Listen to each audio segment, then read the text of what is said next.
For 7 years, her husband convinced her she was worthless, barren, a burden no one could love. Then, on one frozen winter night, after he'd thrown her away like trash, a vampire king feared across realms, traveling with 5 grieving children, found her dying on a bench, and saw not weakness but destiny. This is the story of a woman who thought her life was ending, a kingdom haunted by loss, and how sometimes the person you save ends up saving your entire world. Before we continue, please tell us where in the world you're tuning in from. We love seeing how far our stories travel. King Alistair Draven pulled his cloak tighter around his shoulders, though the cold never bothered him. The gesture was habit, nothing more, a remnant from centuries ago, when he'd still been human enough to feel winter's bite.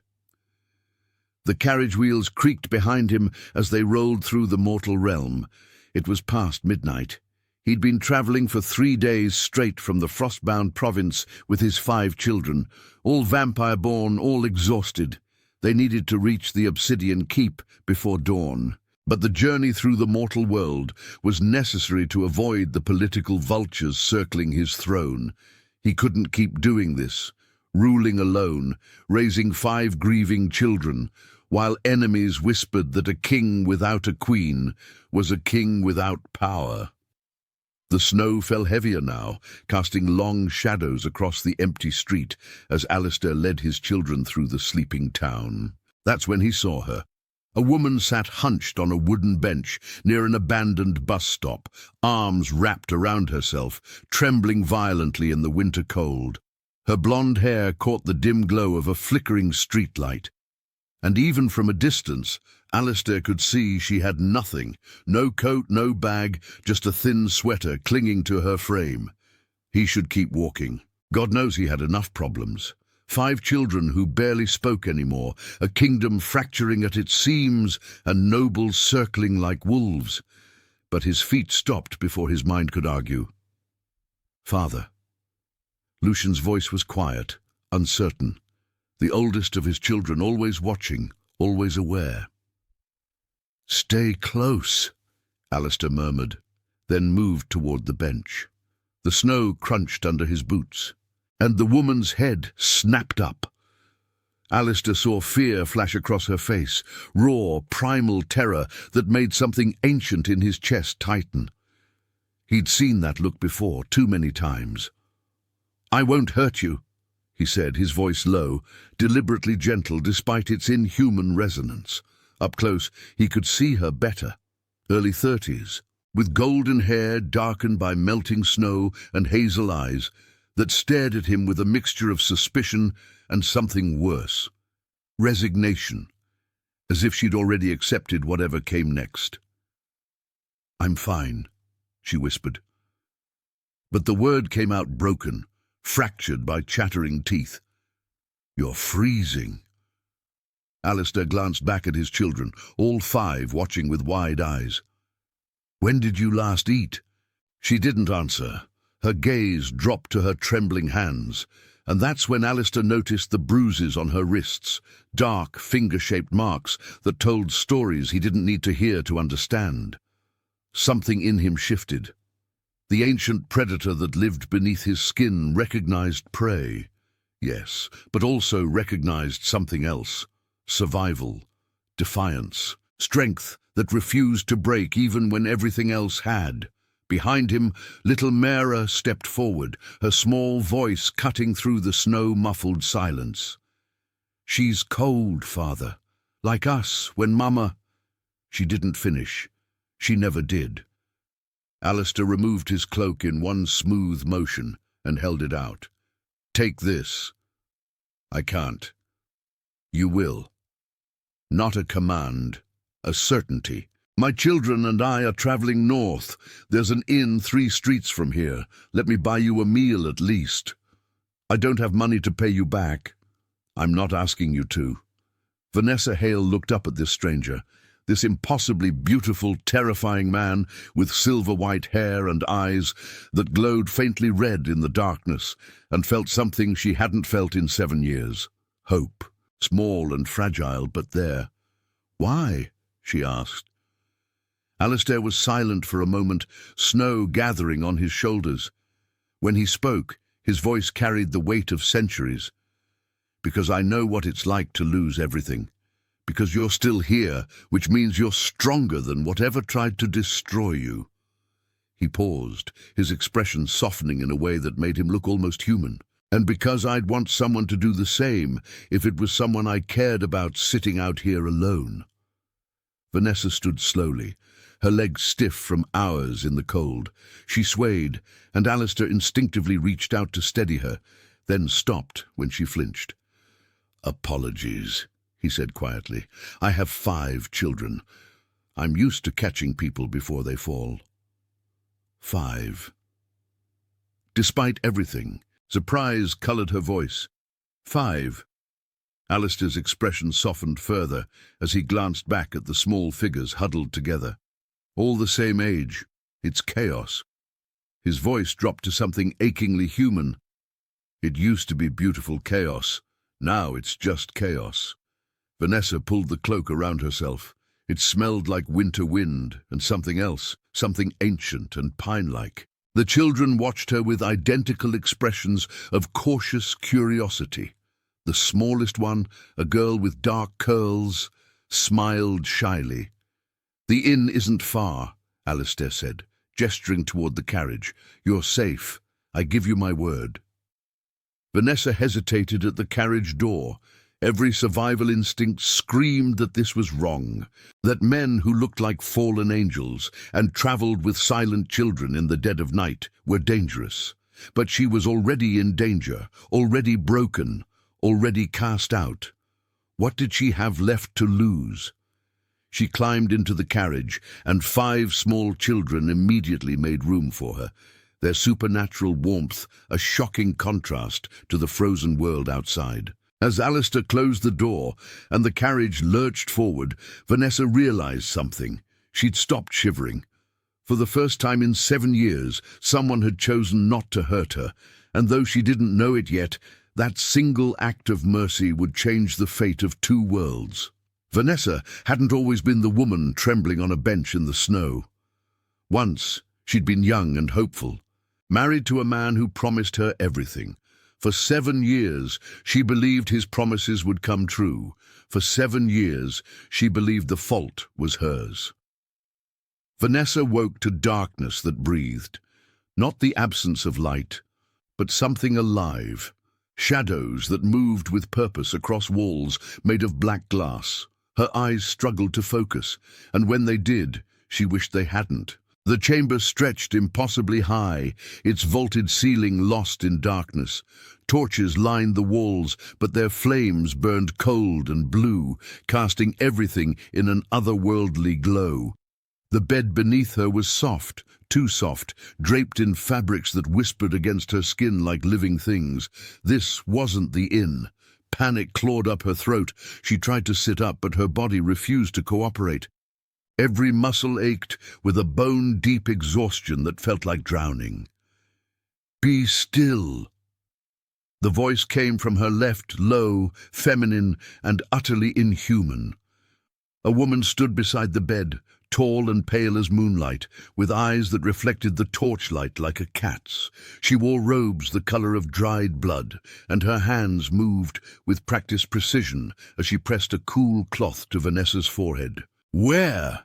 Vanessa's voice cracked. "Where am I? The Obsidian Keep." The woman didn't smile. "You're safe. Though I imagine that means little right now." Another figure moved in the shadows, another pale face, another set of reflective eyes, then another. 3 healers, all moving with that same predatory grace, all focused entirely on her. Vanessa's breath came in short gasps. "You're vampires." "Yes." The first healer's tone was matter-of-fact. "As is the king who brought you here, as are his children." She tilted her head, studying Vanessa with clinical interest. "You're mortal. That much is obvious. What's less obvious is why the king risked traveling through mortal lands to save you." Across the room, half hidden in shadow, Alistair stood with his arms crossed.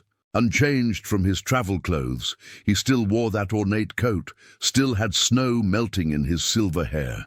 His red eyes tracked every movement the healers made, but his expression remained unreadable. "How long have I been here?" Vanessa managed.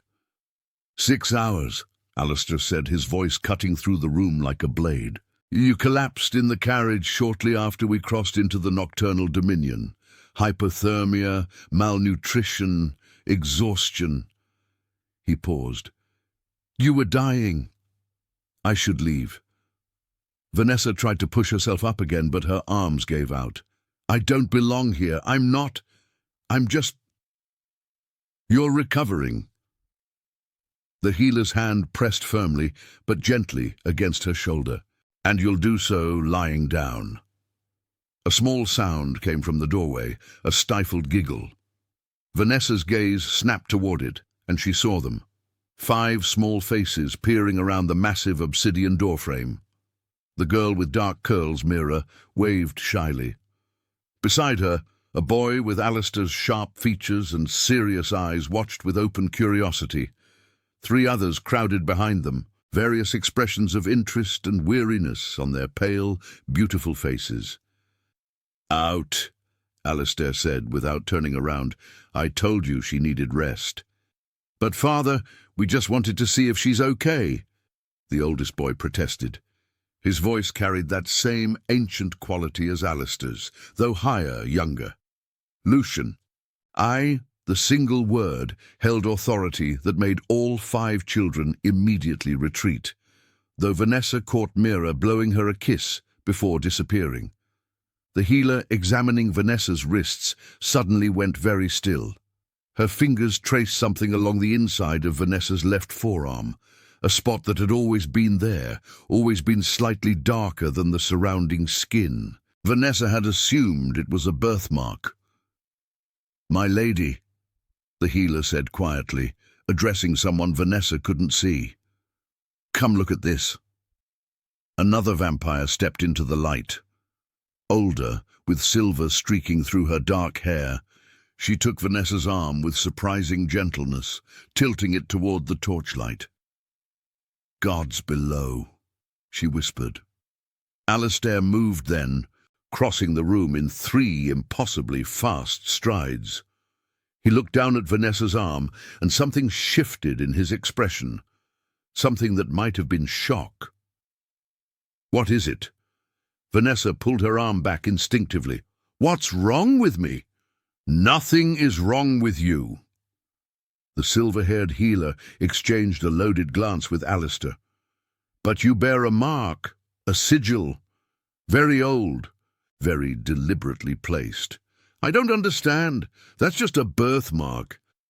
"It's a seal." Alistair's voice had gone quiet, almost dangerous. "A confinement seal. Someone placed it on you, likely when you were very young. It's been suppressing something." "Suppressing what?" No one answered. Vanessa looked between the healers and the king, fear turning to something sharper. "What does it mean? Am I dangerous? Is that why—" "You're not dangerous." Alistair crouched beside the bed, bringing himself to eye level with her. This close, she could see the exhaustion carved into his features, the weight of centuries in those inhuman eyes. "But someone thought you were valuable enough to hide." "My husband said I was worthless." The words came out bitter. "He said I was broken, barren, that I'd never be anything more than a burden." Something flickered across Alistair's face. Anger, maybe, or recognition. "Your husband," he said slowly, "was a fool. You don't know me. I know you were dying in the snow, and you're still alive. I know my children haven't smiled at a stranger since their mother died, and they smiled at you." His gaze held hers unflinching. "I know that seal was placed by someone with considerable power, which means you are not, have never been, worthless." Vanessa felt tears prick her eyes and hated herself for it. "Why did you bring me here?" "Because you were dying." Alistair stood, his expression shifting back to that unreadable mask. I made a choice. Now you're alive." He gestured to the healer. "Get her strong enough to walk. She'll need proper quarters." "Wait." Vanessa struggled to sit up. "I can't stay here. I'm not. This is a palace. I'm just—" "You're under the protection of the Vampire King," Alistair said flatly, "which means you stay until I deem it safe for you to leave." He paused at the door, looking back. "And Vanessa, don't wander. This keep has 1,000 rooms, and not all of them are safe for mortals." The door closed behind him with a sound like a tomb ceiling. Vanessa lay back against the pillows, trembling. Through the high windows she could see a sky that held 3 moons instead of 1, each casting a different colored light across the obsidian spires of an impossible castle. She wasn't in her world anymore, and somehow, impossibly, she wasn't sure she wanted to go back. By the 3rd day, Vanessa had learned 3 things about the Obsidian Keep. The hallways shifted when you weren't looking. The servants moved like ghosts, and King Alistair's children were terrible at following orders. She heard them before she saw them, whispered giggles and the soft shuffle of feet outside her guest quarters. The door, which she could have sworn was closed, stood slightly ajar. "I can't hear you!" Vanessa called out, unable to suppress a smile. The whispering stopped. Then, after a beat of silence, the door swung open, and all 5 children tumbled in like they'd been leaning against it. Mira came first, clutching something against her chest. "We wanted to see if you were feeling better. Father said not to bother you," the oldest boy, Lucian, added quickly, though he made no move to leave. "But technically, we're just checking. That's not bothering." Vanessa sat up against the pillows, still weak, but stronger than she'd been. "That's some very creative interpretation of rules." "We're good at that," said one of the boys, the one with wild dark hair and eyes that sparkled with mischief. He plopped himself on the edge of her bed without invitation. "I'm Ash. That's Vale." He pointed to a quiet boy hovering near the door.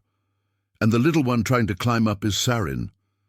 The smallest of them all, a boy who couldn't have been more than 6 in human years, was indeed attempting to scale the side of the massive bed." Vanessa instinctively reached down and lifted him up, settling him beside her. Sarin immediately curled against her side, his small body radiating an unnatural warmth. He smelled like winter pine and something sweet, like childhood itself if childhood could have a scent. "Sarin doesn't talk much," Mira explained, climbing up on the other side. "Not since Mama died." The room went very quiet. "I'm sorry," Vanessa said softly. "Losing your mother must have been terrible." "It was 2 years ago," Lucian said, his voice carefully neutral. "Father doesn't like us to talk about it." "Father doesn't like us to talk about a lot of things," Ash muttered. Mira thrust out the paper she'd been clutching. "I drew this for you." Vanessa took it carefully. The drawing was done in charcoal and coloured chalk, 6 figures standing together, 5 small ones she recognized as the children, and 1 larger figure in the center with golden hair. Her. "It's beautiful," Vanessa whispered, her throat tight. "But I think you made a mistake. I'm not part of your family." "You could be," Mira said simply, "if you stayed." Before Vanessa could respond, the door swung fully open. Alistair stood in the doorway, his expression thunderous. "Out, all of you now." 5 children scrambled immediately, but Sarin burrowed closer to Vanessa, his small fingers clutching her borrowed nightgown. Vanessa instinctively wrapped her arm around him. "Sarin." Alistair's voice softened marginally. "Come." The boy shook his head against Vanessa's side. Alistair entered the room, and Vanessa could see the frustration warring with something else in his face. Exhaustion, maybe, or defeat. "He needs to let you rest." "He's not bothering me," Vanessa heard herself say. She looked down at the small boy pressed against her, then back at the king. "He's grieving, they all are. You don't know what you're talking about." "Don't I?" The words came out sharper than she intended. I know what it's like to be told you can't feel what you're feeling. To have someone decide your pain isn't convenient enough to acknowledge. Alistair's eyes flashed. You've been here 3 days, and in 3 days your children have told me more about their mother than you apparently have in 2 years. The silence that followed was dangerous. Alistair stood motionless, his jaw tight, and Vanessa realized she'd just challenged a vampire king in his own fortress. But instead of anger, something crumbled in his expression, something ancient and wounded.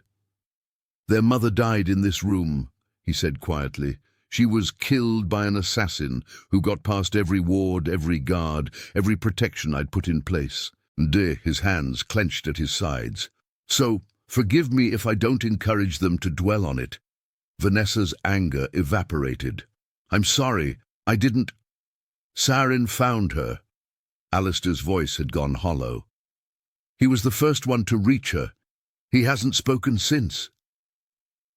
The small boy in Vanessa's arms trembled. Without thinking, she pressed a kiss to the top of his head and began rocking gently. Humming something wordless and soothing, Alistair watched them, his expression unreadable. Then he crossed the room and sat carefully on the edge of the bed, far enough to maintain distance, close enough that Sarin could see him. I'm not good at this, Alistair admitted, his voice barely above a whisper. The grief, the gentleness. I know how to protect them, how to rule, but I don't know how, he gestured helplessly, how to let them hurt. Vanessa finished softly. Their eyes met, and for a moment Vanessa saw past the ancient predator, past the king, to the man underneath, the widower, raising 5 children alone, drowning in a grief he couldn't show them. Your boots are untied, Vanessa said suddenly to Sarin, desperate to break the moment's intensity. Sarin looked down at his small leather boots, then back up at her with wide eyes. Here! Vanessa shifted him in her lap. I'll teach you. It's easy once you know the trick. She walked him through it slowly, her hands guiding his small fingers through the loops and knots. Sarin's tongue poked out in concentration, and when he finally pulled the bow tight, he looked up at her with something like wonder. Then he looked at his father and pointed at his boot, a tiny smile breaking across his face. Alistair's entire expression transformed. The hardness melted away, replaced by something raw and aching. He reached out and ruffled Sarin's hair with unexpected tenderness. Well done, he murmured. Vanessa looked away, feeling like she'd witnessed something too intimate, too private. But when she glanced back, Alistair was watching her with an expression she couldn't quite name. Thank you, he said quietly.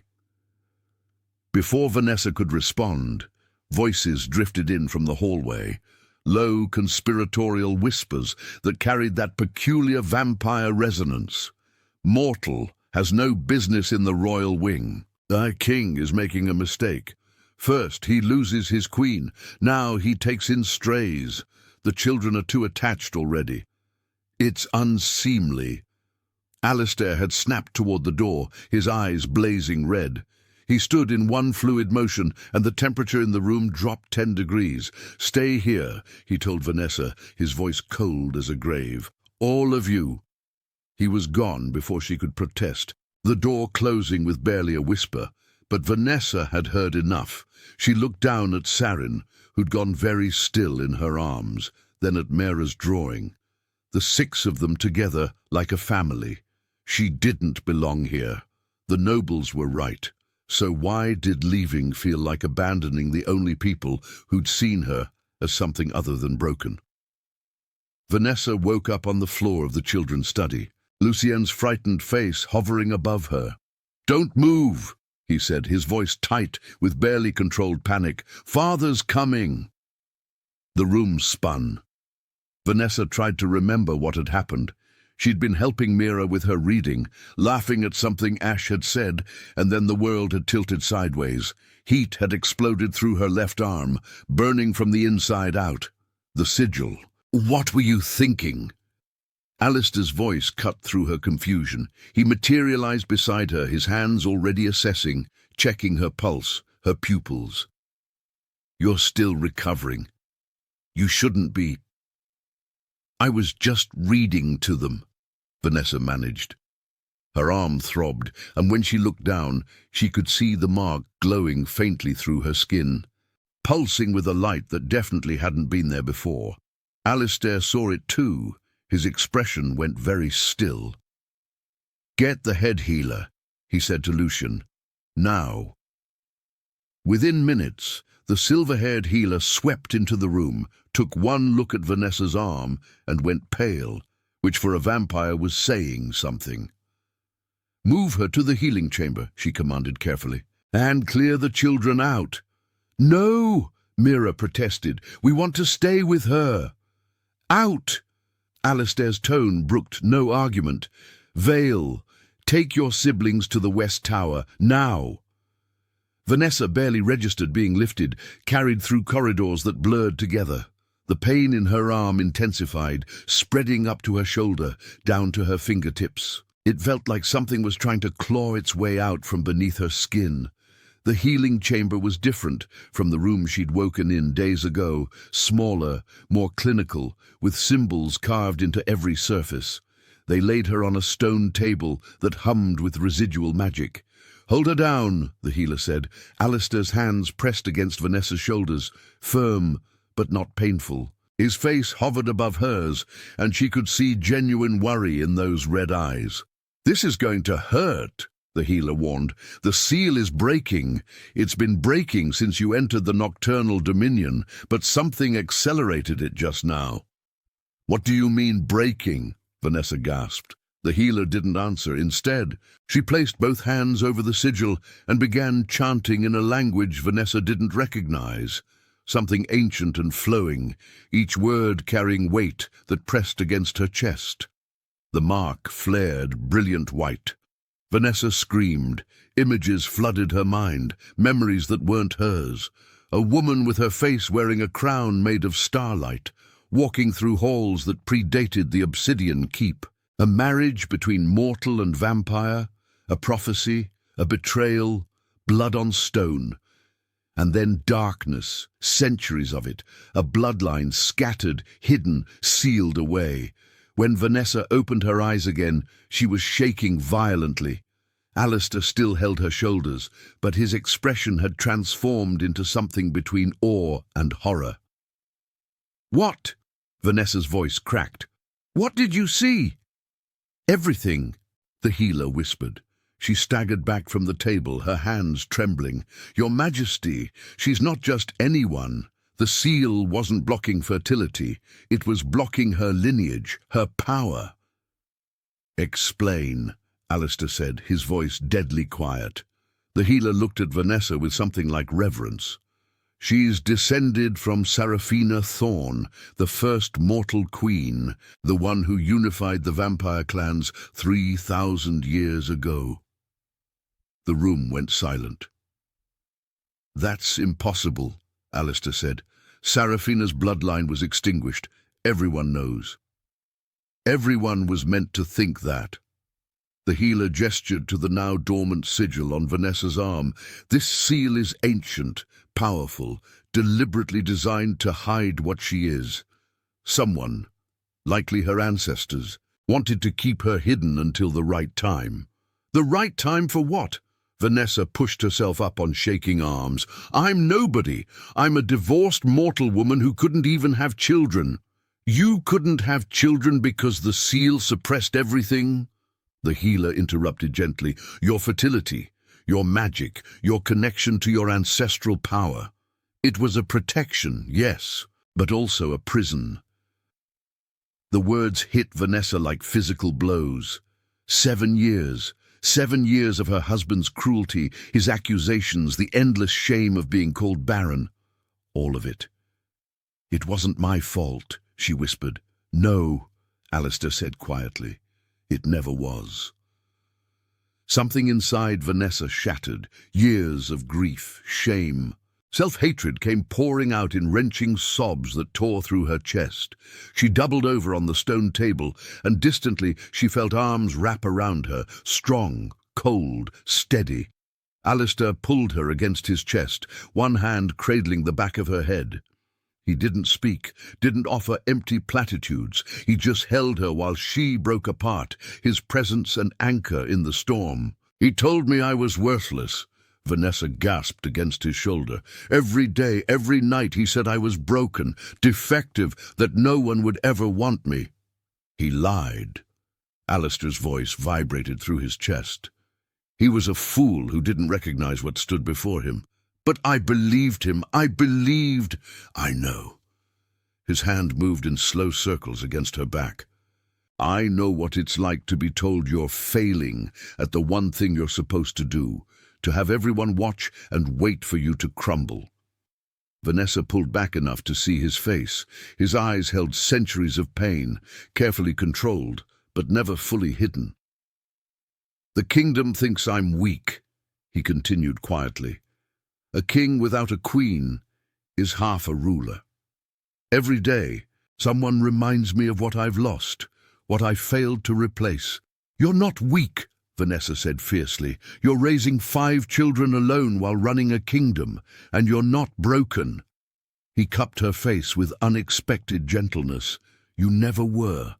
Outside the chamber, Vanessa heard whispers, small voices, frightened and protective. "If anyone hurts her, I'll bite them." "Ash, you can't just bite nobles." "Watch me. Father will protect her. He has to." Alistair's expression softened. "They're listening at the door." "I know." Vanessa managed a watery smile. "They're terrible at being sneaky." "We can't hear you," Lucien called out. "And we're not terrible, we're just concerned."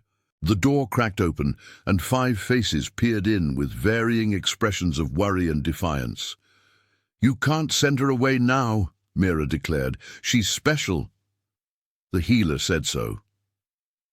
"More special than we thought," Vale added quietly. Alistair looked at Vanessa, then at his children, something shifting in his expression, a decision being made. "No," he said finally. "I'm not sending her away." Vanessa's heart stuttered. "But the nobles can adapt." Alistair stood, helping her to her feet. "You're a descendant of the first mortal queen. That makes you politically significant, possibly dangerous to my enemies." His expression was unreadable. "It means you need protection, and it means you stay." It wasn't an invitation. It was a decree, and Vanessa, still shaking from revelation and release, found she didn't want to argue. 3 weeks after the seal broke, Vanessa woke without pain for the first time in 7 years. Not the dull ache in her chest from years of emotional abuse, not the phantom cold that had settled into her bones that night at the bus stop, just nothing. Lightness. The unfamiliar sensation of simply existing without carrying the weight of someone else's cruelty. She found the children in the conservatory, a glass-domed room filled with night-blooming flowers that only grew under the light of the 3 moons. Ash was attempting to teach Vale some kind of card game, while Mira sketched in her ever-present notebook. Lucien read in the corner, and Zarin sat cross-legged on the floor, carefully arranging smooth stones into patterns. "There she is," Ash announced, grinning. "We were about to send a search party." "I slept in," Vanessa admitted, settling onto the cushioned bench beside Mira. "Apparently my body forgot what actual rest feels like." "Father says that's good," Lucien said without looking up from his book. "That you're healing properly." Vanessa's cheeks warmed at the mention of Alistair. She'd seen him every day since the revelation. Meals with the children, evening walks through the gardens, quiet moments in the library where they discussed everything from ancient history to the proper way to discipline 5 precocious vampire children. Each conversation felt like peeling back layers, discovering the man beneath the crown. "What are you drawing?" Vanessa asked Mira. The girl held up her sketchbook. It was Vanessa sitting in this exact spot, surrounded by flowers and moonlight. But in the drawing, she was smiling, truly smiling, with a lightness in her expression Vanessa wasn't sure she'd ever actually worn. "Is that really how I look?" she whispered. "When you're with us?" "Yes," Mera said simply, then softer. "Can I call you Nessa?" Vanessa feels too formal. Something warm bloomed in Vanessa's chest. "I'd like that, Nessa." "Nessa." Mera tested the name, then beamed. "Perfect." Vale attempted a complicated card shuffle, fumbled, and sent cards flying everywhere. Vanessa laughed, a real, unguarded sound that startled even her. It echoed through the conservatory, bright and unexpected. From the doorway, Alistair froze mid-step. Vanessa caught his expression before he could mask it. Surprise, yes, but also something softer. Wonder, maybe, as if he'd witnessed something rare and precious. Their eyes met across the room, and Vanessa felt her breath catch. "Father." Ash broke the moment. "Come settle this. Vale says aces are worth 10 points. But that's ridiculous." The evening dissolved into playful arguing, Alistair ultimately declaring both children wrong just to watch them protest in unison. But throughout it all, Vanessa felt his gaze returning to her, thoughtful and searching. Later, after the children had been coaxed to bed with promises of stargazing tomorrow night, Vanessa found herself alone with Alistair in the library. He was reviewing territorial maps while she curled up with a book about vampire history, trying to understand the world she'd stumbled into. "Ash told me something today," she said into the comfortable silence. Alistair looked up. "Should I be worried?" "He said he used to have nightmares every night since—" She trailed off, not wanting to mention the Queen's death directly. "But he hasn't had one since I arrived." Alistair set down his quill carefully. "He told you that because he wanted me to know I was helping, that my being here mattered." Vanessa closed her book. "I think he was afraid I'd leave." "Would you?" The question came out quiet, almost vulnerable. "Leave? Where would I go?" Vanessa meant it lightly, but the truth underneath was heavier. She had nowhere else. No one else. Alistair stood, crossing to the window where Vanessa sat. He leaned against the frame, close enough that she could feel the supernatural cold that radiated from him. Not unpleasant, just other. "You could go anywhere," he said. "You're descended from the first mortal queen. That makes you valuable to every house, every faction. They'd offer you protection, titles, wealth. I don't want those things. Then what do you want?" Vanessa looked up at him, at this ancient king who'd found her dying in the snow and given her a reason to keep breathing. "I want to feel like I belong somewhere, like I'm not just taking up space." "You've never just taken up space." Alistair's voice carried an intensity that made her pulse quicken. "Not here. Not with them." He paused. "Not with me." Vanessa stood, bringing them closer. She reached for the map he'd been studying, and their fingers brushed. Barely a touch, just skin against skin. Lightning.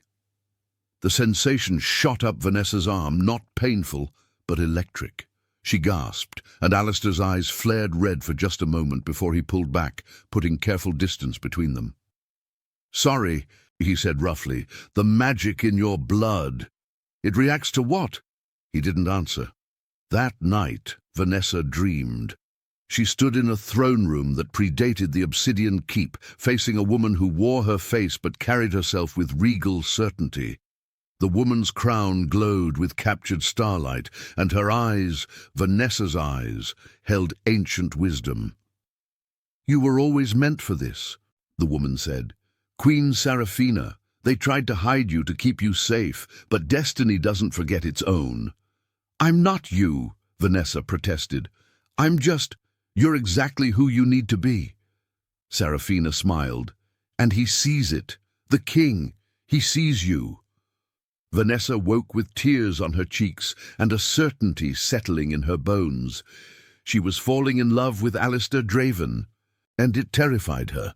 She decided to leave, not because she wanted to, but because staying meant risking her heart again, meant potentially bringing more trouble to a family that had already suffered enough. The noble's whispers had grown louder, accusations that she was manipulating the king, using the children, threatening the kingdom's stability. She packed quietly just before dawn, moving through the guest quarters she'd come to think of as home. She didn't make it past the main hall. All 5 children stood blocking the doorway, still in their nightclothes, faces set with determination. "No," Lucian said simply. "You can't leave," Mira added, her voice wobbling. "You can't. I'm causing problems for your father." "You're helping our father," Ash interrupted. "He smiles now. Did you know that? He actually smiles." Saren walked forward and wrapped his small arms around Vanessa's waist, burying his face against her. Then, in a voice rough from disuse, he whispered, "Stay."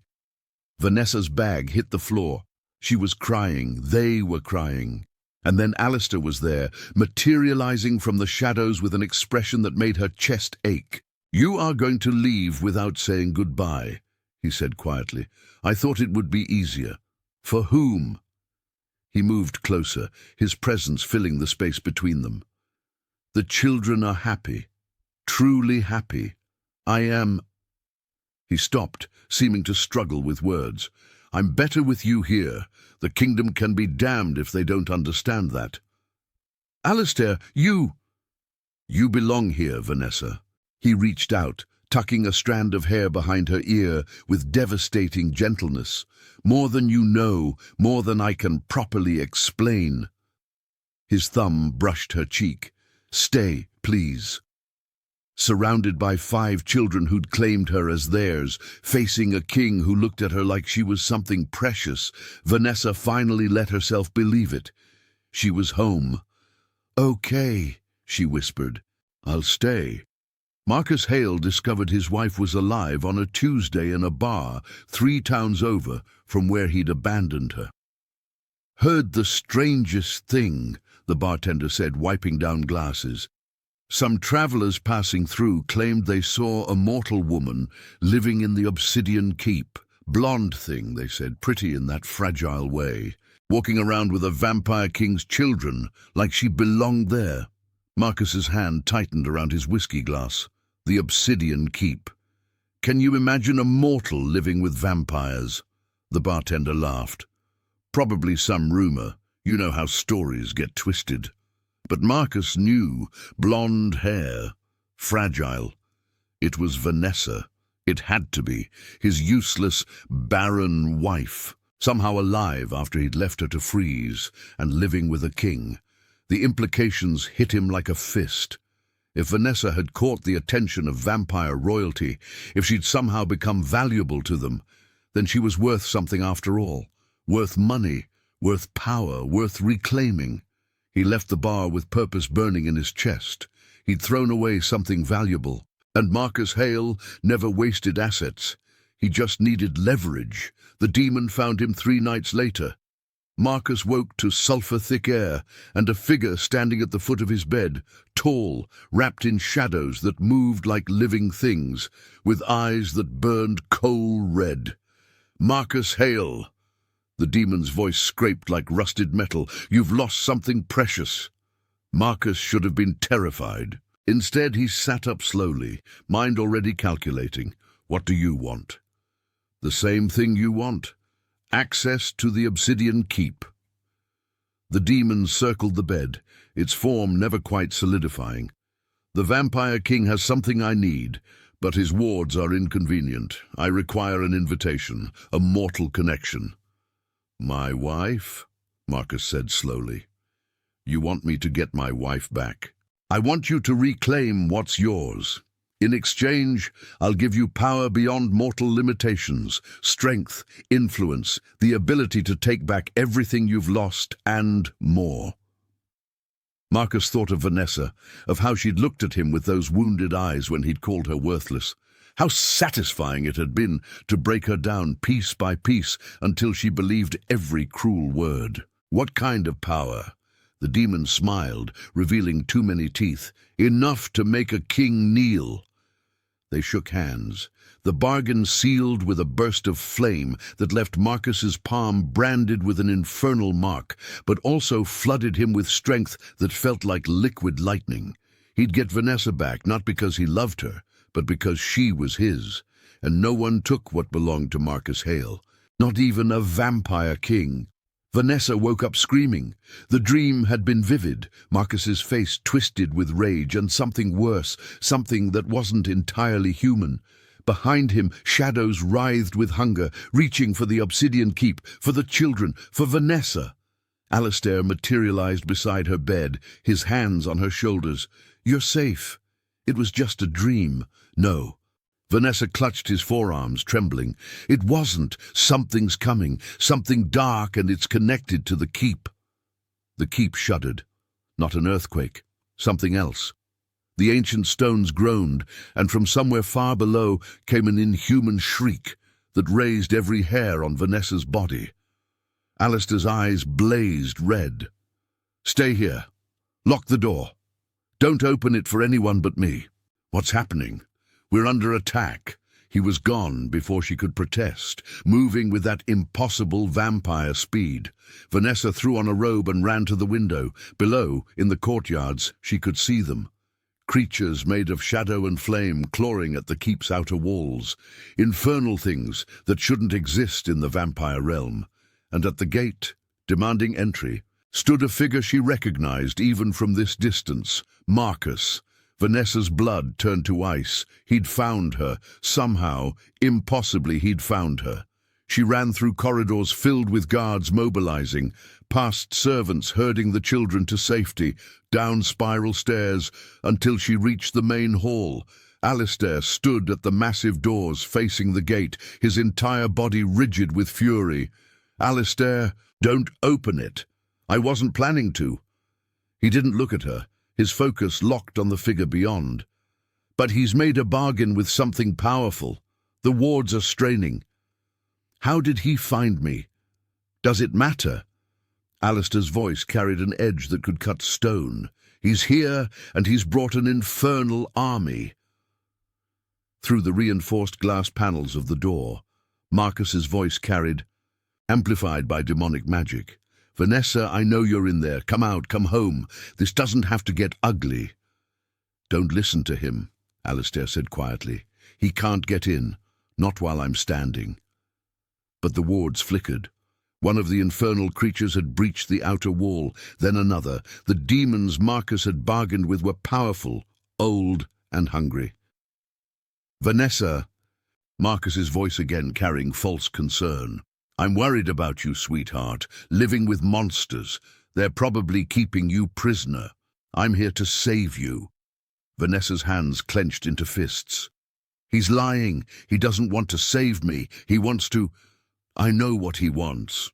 Alistair finally looked at her, his expression deadly calm. "He wants to use you to hurt you, to drag you back into whatever nightmare you escaped from." "He made a deal with a demon," Vanessa whispered. "For power, for revenge." Alistair moved toward the door with predatory grace. Men like him always want revenge when their property develops a will of its own. "I'm not property, I know." Alistair's hand found hers, squeezed once. "But he thinks you are, and that's why he's going to lose." The main doors blew open. Marcus strode in, wreathed in shadow flame, his eyes burning with borrowed power. Behind him, 3 infernal creatures slithered through, corrupting the stone where they touched. He saw Vanessa and smiled. "There you are." Vanessa stepped back instinctively, years of conditioning screaming at her to make herself small, to apologize, to submit. Alistair moved between them like a blade unsheathed. "Marcus Hale!" His voice dropped to something ancient and terrible. "You've made an exceptionally poor choice tonight." Marcus laughed. "The Vampire King defending my wife. How noble. Step aside, Vanessa. We're going home." "No!" The word came from Vanessa, stronger than she expected. "I'm not going anywhere with you. You don't have a choice. She has every choice." Alistair's eyes blazed crimson, and the temperature plummeted. "You will not touch what is mine." The possessiveness in his voice should have frightened Vanessa. Instead, it sent heat cascading through her chest, not because he was claiming ownership, but because he was claiming responsibility, protection, care. "Yours." Marcus's expression twisted with rage. "She's my wife, my barren, useless wife." "She was never barren." Alistair's smile was all teeth. "And she's worth more than your demon-bought power could ever comprehend. So, here's what's going to happen. You're going to turn around, break your infernal bargain, and disappear from her life. Or what?"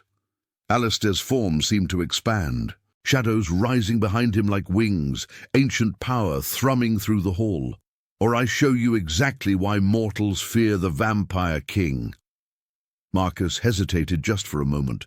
The demons behind him hissed, urging him forward. And in that hesitation, Vanessa felt something stir beneath her skin.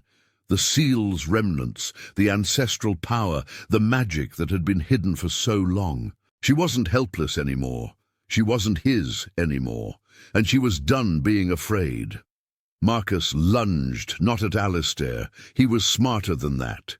He went for Vanessa, moving with demon-enhanced speed, his hand reaching for her throat with the same casual cruelty he'd always wielded. But 5 small bodies materialized between them. Lucian stood at the front, fangs bared. Mera and Vale flanked him, their eyes glowing red.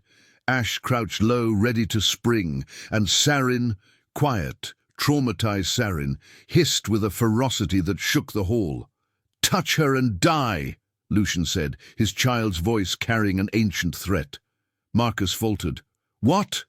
"They're mine," Vanessa heard herself say, her voice stronger than she'd ever heard it. "And I'm theirs. You have no power here." "I have all the power," Marcus roared. The demons behind him surged forward, their shadow forms reaching for the children with claws that dripped with corruption. Terror seized Vanessa, not for herself, but for them. For these 5 children who'd chosen to protect her, who'd claimed her as family, who were now in danger because of her. "No!" The word ripped from her chest with physical force. Light exploded. It started at the sigil on her arm, the mark that had imprisoned her power for 3 decades. But now it shattered like glass, and what poured out was ancient, brilliant, and utterly devastating.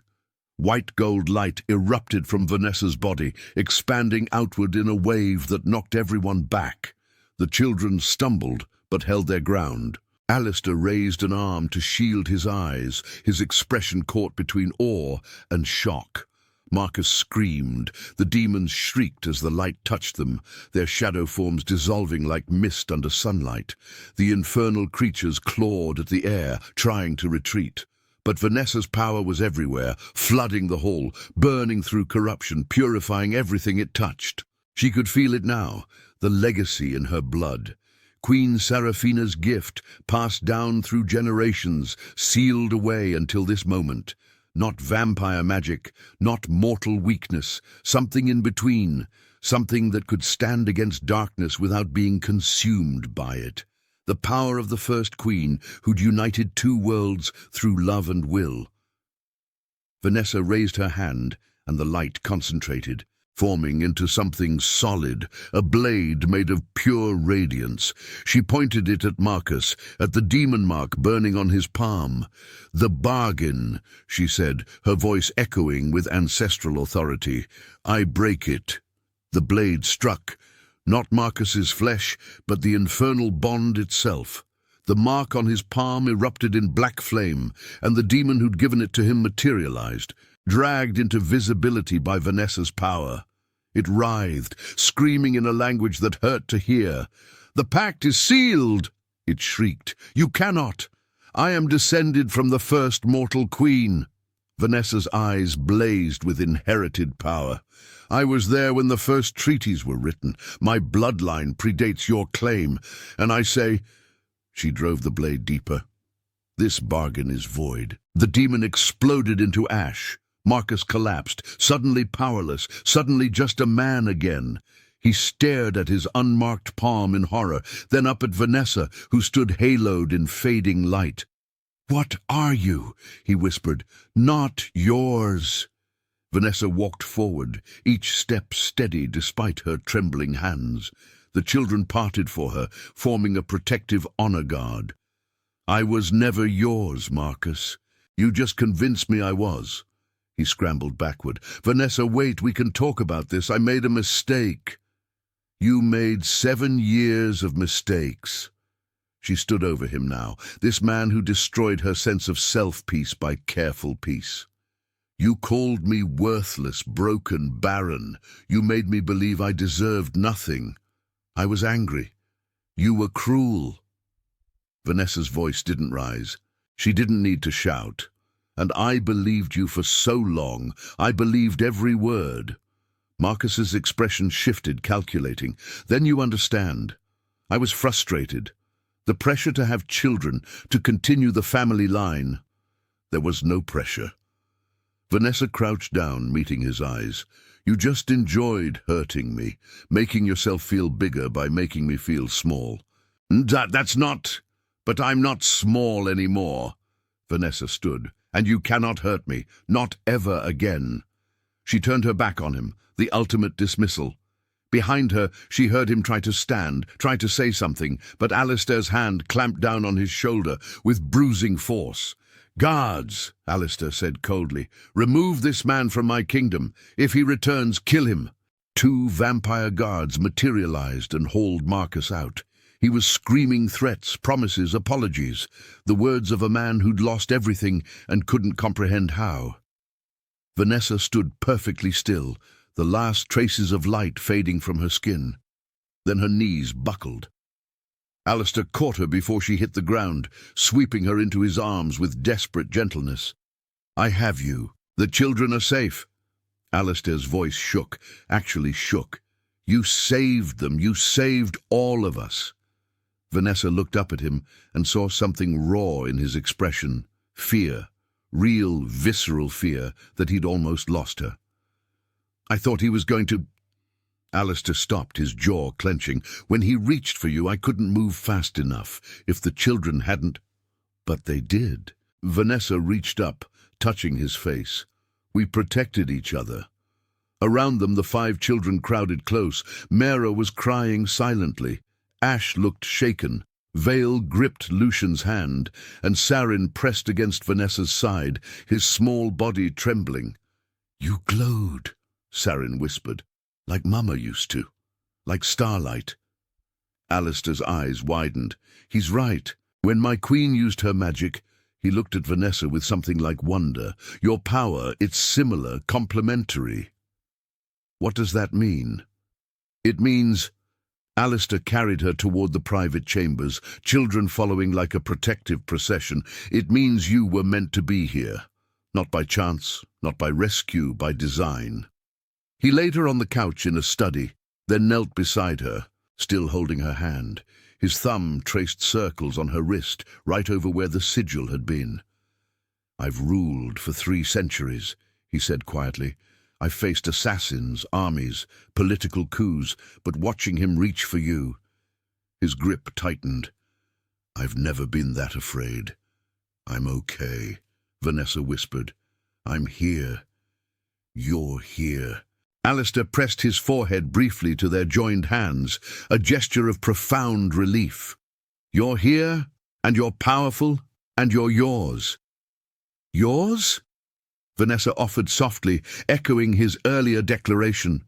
His eyes met hers, red and ancient and achingly vulnerable. "If you'll have me." Around them 5 children held their collective breath, and Vanessa, who'd spent 7 years believing she deserved nothing, smiled. Yes. The lunar convergence came 3 nights later, when all 3 moons aligned, and the vampire court assembled to renew their oaths to the crown. It was also when the rival houses struck. "King Alistair has grown weak," Lord Corvus declared from the center of the obsidian throne room, his voice carrying to every corner. "He shelters a mortal, allows his children to grow soft. The nocturnal dominion requires strength, not sentiment." Behind him, 3 other House Lords stood united. House Corvus, House Thorn, House Nightshade. Together they commanded 1/3 of the kingdom's military strength. "Your queen is dead," Lady Nightshade added, her words like poisoned honey. "Yet you refuse to remarry, to form proper alliances. Instead, you cling to a mortal woman with delusions of heritage." Alistair sat on his throne, perfectly still, perfectly controlled. But Vanessa, standing beside him with the children, could feel the fury radiating from him in waves. "Careful," Alistair said softly. "You're speaking of my intended queen." The throne room erupted in shocked whispers. "Intended?" Corvus laughed. "You cannot be serious. She's mortal, powerless, a liability." "She destroyed an infernal army single-handedly," Lucienne interrupted, stepping forward. "I watched her do it." "The voice speaks out of turn," Lady Nightshade sneered. "The voice speaks the truth." Alistair rose, and the temperature plummeted. "Vanessa Hale is descended from Queen Seraphina. She carries the bloodline of the first mortal queen, and she is under my protection." "Then you choose her over your kingdom." Corvus drew his blade. "So be it." The coup was swift and brutal. Corvus's forces flooded the throne room. 30 warriors against Alistair's 20 guards. Magic crackled through the air, shadow meeting shadow, steel ringing against steel. Alistair moved like death incarnate, his sword singing through the air, but he was one against many, and they'd planned this carefully.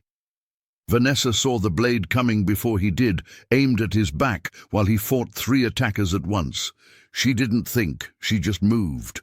Light erupted from her palms, forming a shield that caught the blade mid-strike. The attacker recoiled, hissing. "You want to fight the king?" Vanessa's voice rang out. "You'll have to go through me first." "Gladly," Corvus snarled, turning toward her. But Vanessa wasn't alone. The 5 children flanked her, their small faces fierce. And her power, Seraphina's legacy, blazed bright enough to cast shadows across the entire hall. What followed wasn't a battle, it was a reckoning. Vanessa's light drove back the shadowcasters, where Alistair's power consumed, hers purified. Together, they were devastating. Darkness and light, death and life, perfectly balanced. Lord Corvus lunged at Vanessa with supernatural speed. She met him with a blade of pure radiance, driving it through his shoulder. He screamed and fell. "The throne is not yours to take," Vanessa said, standing over him. Around the room, the coup crumbled. Guards overwhelmed the traitors. House Nightshade's lady fled. House Thorn's lord surrendered. And the court, hundreds of vampires who'd watched in stunned silence, began to kneel. Not to Alistair, to her. Lucienne stepped forward, his young voice carrying absolute authority. "She is one of us. She has fought for us, bled for us, protected us." He looked at the kneeling court. "She is our queen, whether you accept it or not." One by one, the resistance crumbled. Even the most skeptical nobles bent their knees, recognizing power when they saw it. But Vanessa only had eyes for Alistair. Later, in the privacy of the royal chambers, Alistair knelt before her. "What are you doing?" Vanessa whispered. "What I should have done weeks ago." He took her hand, his expression raw and open. "I'm not kneeling because fate demands it, not because you're politically valuable, not because the court needs a queen." His thumb traced her knuckles. "I'm kneeling because I love you." Vanessa's breath caught. "You walked into my life broken and freezing," he continued, "and you healed my children. You made them laugh again. You made me—" His voice cracked slightly. "You made me believe I could be more than just a king drowning in grief." He looked up at her with centuries of loneliness in his eyes. "Alistair, be my queen, Vanessa, not because of your bloodline, but because you already are in every way that matters. Because I love you, because my children love you, because you belong here with us." Tears streamed down Vanessa's face. 7 years ago a man had told her she was worthless. Now a king knelt before her, offering everything. "Yes," she whispered. "Yes." Alistair stood and kissed her, soft and reverent and full of promise. Behind them, 5 children cheered, and Vanessa, once cast out for being broken, finally understood she'd never been broken at all. She'd just been waiting for the right family to make her whole. The coronation gown was made of starlight and shadow. At least that's what it looked like to Vanessa as the royal attendants fastened the final clasps. The fabric seemed to shift between midnight blue and silver white, embroidered with constellations that moved across the bodice like living things. It was ancient, the same gown Queen Seraphina had worn 3,000 years ago, preserved by magic and waiting for her. "You look like a story," Mira breathed from the doorway. All 5 children stood there in formal attire, miniature versions of court regalia, each wearing their house colours, but their expressions held nothing formal, just pure, uncomplicated joy. "Come here," Vanessa said, her voice thick with emotion. They rushed forward, careful not to wrinkle her gown, but unable to contain their excitement. The attendants had left them alone for this moment, the final preparation before the ceremony. "We have something for you," Lucian said.